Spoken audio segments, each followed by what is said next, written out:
Big start of the storyline for Caroline Wozniacki a couple of nights ago, as she did not like what she was hearing from the fans in Miami when she was taking on Monica Puig. And this is what she had to say about it afterwards. She said, "You know, I'm aware tennis is a game of wins and losses. However, during my match last night, people in the crowd threatened my family, wished death upon my mom and dad, called me names I can't repeat here." And she said security and staff did nothing to prevent this. She said she always encourages fans to cheer for their favorite player. She wants to thrive on a challenging atmosphere, but when the lines are crossed, it makes tennis miserable for both competitors. Here is what went down on Friday night. Wozniacki took the first set 6-love. And then Monica Puig certainly has a lot of fan support in South Florida, grew up there, still lives there. A lot of Puerto Rican support.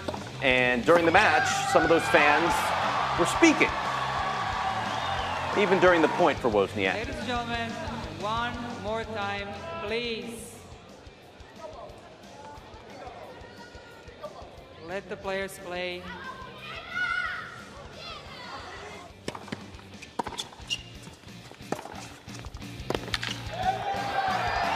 Puig ended up taking the second set. What did you see here, Tracy?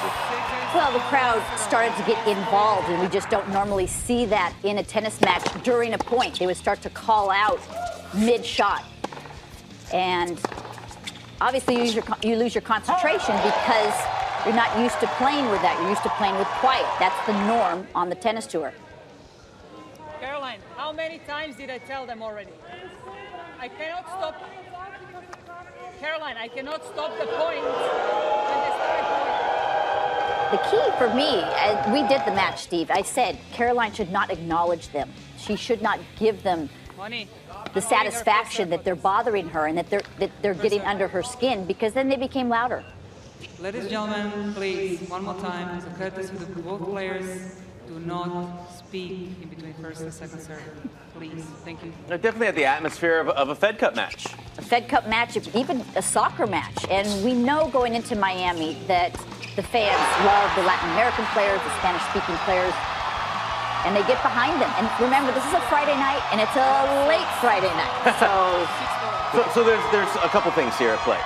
Fans screaming, you know, during points, whatever, you can have your differing opinions on that. Death threats, no. Like, if they threaten your life, they threaten your family, that's not cool. But Justin, what do you think about just the atmosphere in general? Yeah, I mean, you can't be abusive towards the players, but I mean, you look at other sports and other venues in some great atmospheres, and even in tennis. I mean, like you said, there have been some matches in Miami where the South Americans are playing. I remember the final with Gustavo Kuerten against Pete Sampras. Now, you'd think an American on home soil, technically in Miami, would get the home support. That was one of the most ruckus atmospheres I've ever seen, but it created a great environment to compete in. And most athletes much prefer the fans to be super engaged and intense, obviously not disrespectful, than having no environment. Think about some of the great night matches in the U.S. Open. Absolutely. You get the sauce flying a little bit at night, and one of the great parts of the U.S. Open coming around during that period of time, we always talk about the U.S. Open and the identity, those late night matches. And yeah, but they're classy. They don't cross over into New York the is death classy. threats. I'll take it. That's not always the case. I think we're giving the benefit of the doubt, but I'll take it. East Coast classy, not always synonymous, but great. I don't remember them interrupting the point. I don't remember death threats, if that's what Caro says. And then she said her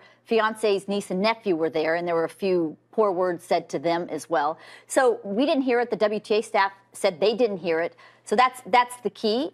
It's just unfortunate it got so messy, and we're not used to seeing that in a tennis match or in a golf or on the golf course, right? No, it's becoming more and more prevalent, though, these days. It's that. Yeah, I mean, shoot a free throw, and when people are, you know, going crazy behind you, and they still get it done. The noisemakers going, right? Let's read what James Blake had to say about this statement from the tournament director there. The security of the players are #1 priority.